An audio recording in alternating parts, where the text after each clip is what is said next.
What's up, iHeartRadio? It's Gabby Barrett. You can listen to my brand new album, Chapter and Verse, on iHeartRadio. It features Glory Days, Dance Like No One's Watching, and much more. Hope you love it.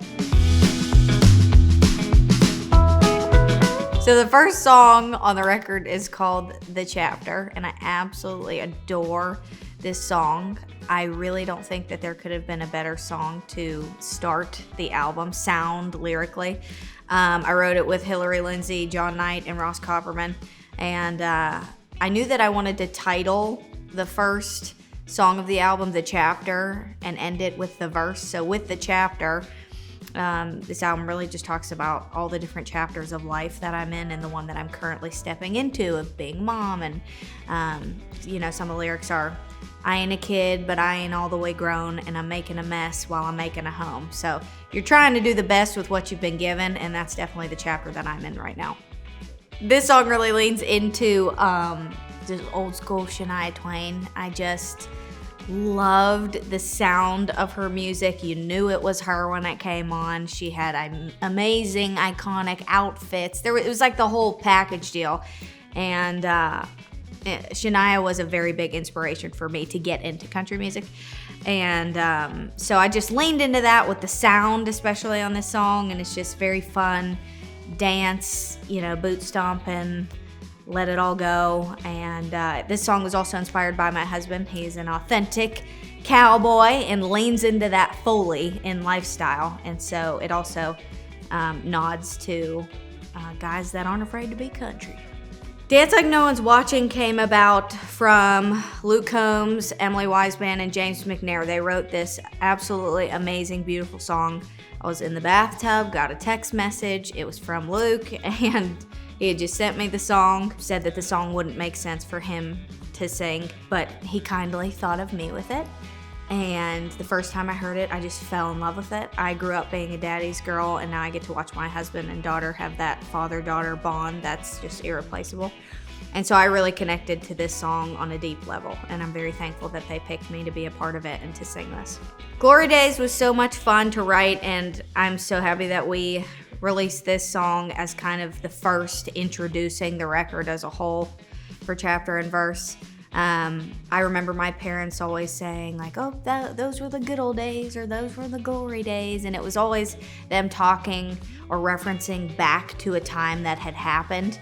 And I just don't ever want to take the awesome moments in life that I'm in right now for granted, even though it's moving very fast and can feel very chaotic with little kids and lots going on in career.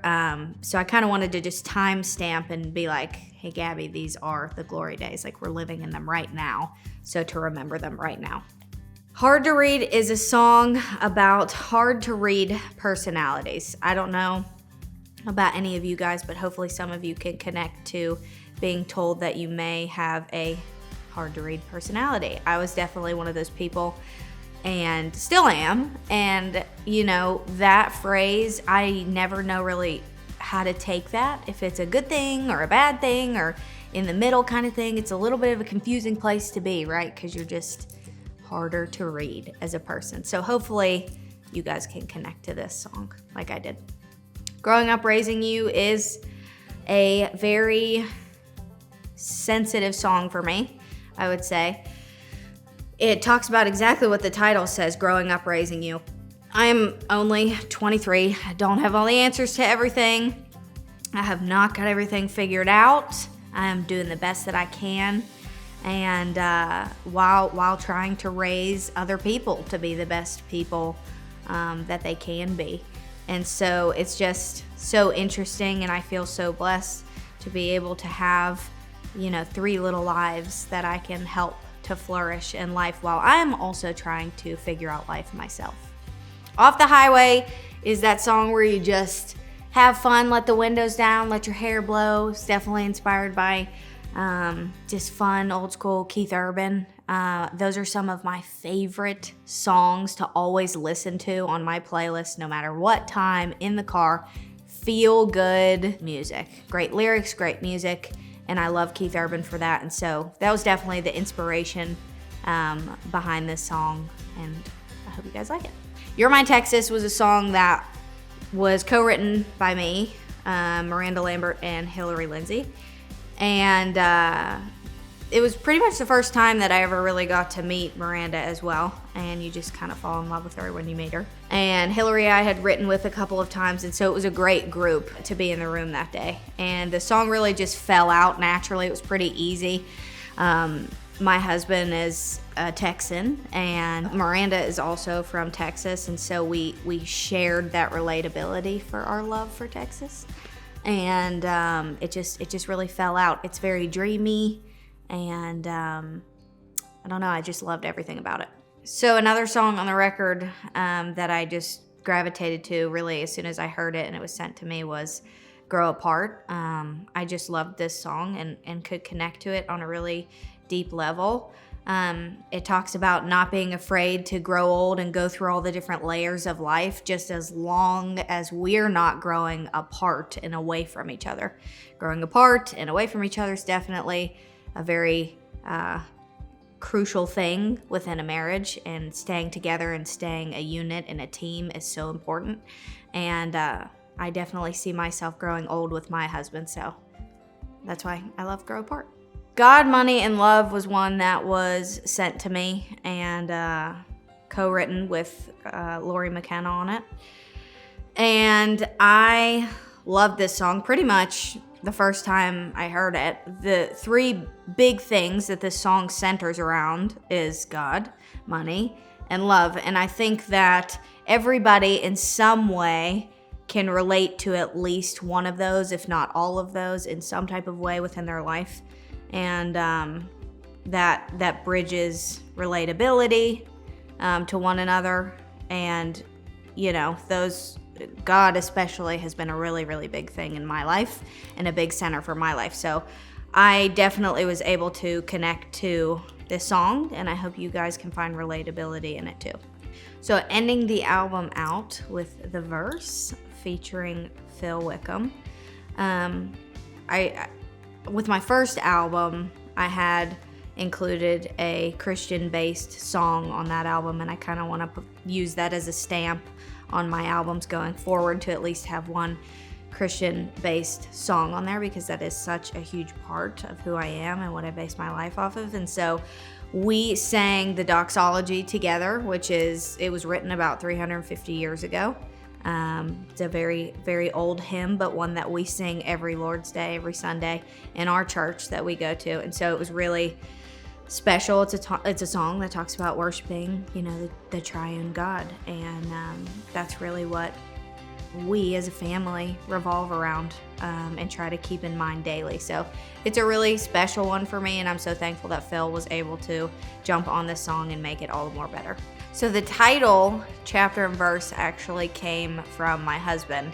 When we were kicking around ideas of, oh man, what do we want to say in this second album, and what do we want it to be called?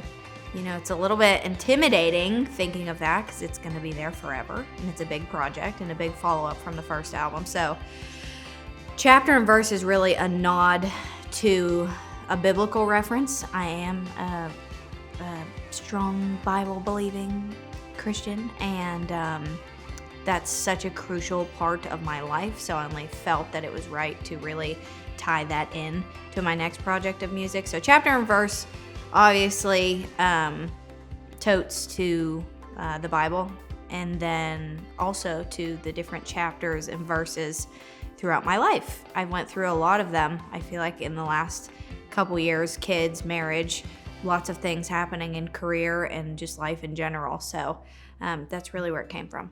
The process of making this record has been quite a bit different from my debut album. My debut album was released in the middle of 2020, in the middle of a pandemic, a very scary time where our minds, especially my mind, was feeling very scattered. And so the process of recording definitely didn't look the same. I never got to go into a real studio and sing on a really nice microphone and use all the nice equipment and really awesome instruments, see them be cut live, be able to have edits live and in real time of, oh, maybe take this out or add this tambourine in or a banjo here. I never got to really do any of that. I even recorded a small piece of a vocal on my iPhone, and it made it into the album, my first album. So this time around, co-producing it with Ross Copperman, awesome buddy of mine. I love Ross so much. I respect him. I couldn't have asked to have somebody better to collaborate on this project with. Was able to go into the studio and be really, really extra hands-on with this album. So I try to be more intentional, and I hope everybody can see that. A couple things that are different about this record than my last record, Goldmine, would be there's different collaborations. So I got to work with Luke Combs, Miranda Lambert, Phil Wickham, and some awesome Nashville writers that I got to write with for the first time. So that was something that was really exciting. I feel like my first album also kind of leaned maybe a little bit more pop country. And to me, this next album feels a bit more cohesive on message and sound and really leaning into the country roots.